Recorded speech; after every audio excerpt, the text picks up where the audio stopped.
All right, so today we're going to talk a little bit about one very, very common strategy that you'll hear. It's called the BRRRR strategy. Now, what does BRRRR mean? BRRRR really just means when you buy, you rehab, you rent, you refinance, and then you repeat, right? BRRRR, BRRRR. A couple of big factors with BRRRR to understand is buying and rehabbing the right property is going to be huge. The whole point of the rehab and to rent is to find a distressed property at a very, very, very good deal. Once that property that you acquire on a good deal, you're able to rehab it, you're making money on, I want to say, the appreciation side of the home after you rehab that real estate, that property, and then you're going to refinance, pull some equity out. Again, the equity that you built up after the refi or after the rehab. And then also what you'll have the opportunity to do is you could increase the rents on that home because now it's not a brand new construction, but it's a new construction. It's to where it's maybe a much, much older home, but everything on the inside is new. Appliances, floors, paint, kitchen, whatever it might be. The second it's rehabbed, you have a little bit more rent that you can charge because it's a newer place. And again, it builds up that appreciation. You don't want to rehab it too well to make it look too nice because, well, then your costs are going to go up for one. You have to find that sweet spot to where, okay, how much appreciation can I get? And then on top of that appreciation, how much rent can I get without liquefying too much money out of pocket so that I could rinse and repeat that process and buy the next deal. So that's kind of what BRRRR really stands for, and that's what people do with BRRRR. Is it easy to BRRRR property? No.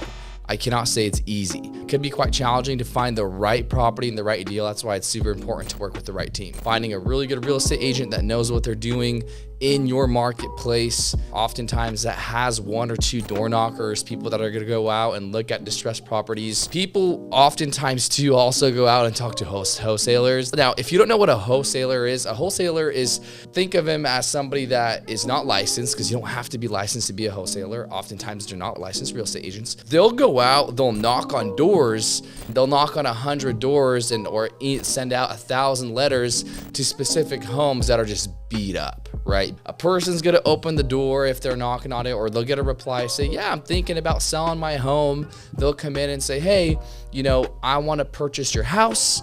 I think I can buy your home for $400,000 or $450,000. When in reality, they know, and they ran comparables. They're like, hey, I know this home is probably worth $750, even in the condition it's in today's market, but they lowball the crap out of the current owners. Oftentimes those current owners are older people. They are not really aware of what's happening in the markets, and deals unfortunately are done this way. And these wholesalers will take this deal. They'll say, okay, I have a contract in place to purchase this home for $400,000. Then they'll reach out to their group of investors and they'll say, hey, Mr. Investor, you can buy this deal for me for $500,000. And they just made $100,000 by selling that contract. That's what wholesalers do. On BRRRR deals, oftentimes people are going to reach out to a list of wholesalers and say, hey, look, are there any unique properties? And can you find a deal? Yeah. In Seattle, unfortunately, a lot of wholesalers, they don't leave much skin. They don't leave much, we like to say, meat on the bones on these deals. They try to make as much money as possible. So it could make sense long-term to buy these properties as rentals, but a lot of deals, really, it's important to try to either find it yourself or work with the right team that will help you find it when it comes to the right home, to where it makes sense for you, it makes sense for the seller, to where nobody's really being taken advantage of. And if you can work without a middleman, meaning working without a wholesaler, you will save a ton of money. From an appreciation standpoint, you'll save a ton of money, just overall costs. Anyways, that's what BRRRR is. That's what it stands for. That's one strategy that a lot of investors use. It does take work, it takes time, but it is incredibly profitable and beneficial if you're looking to build up a real estate portfolio that way. Anyways, friends, thanks for listening, and we will see you on the next one.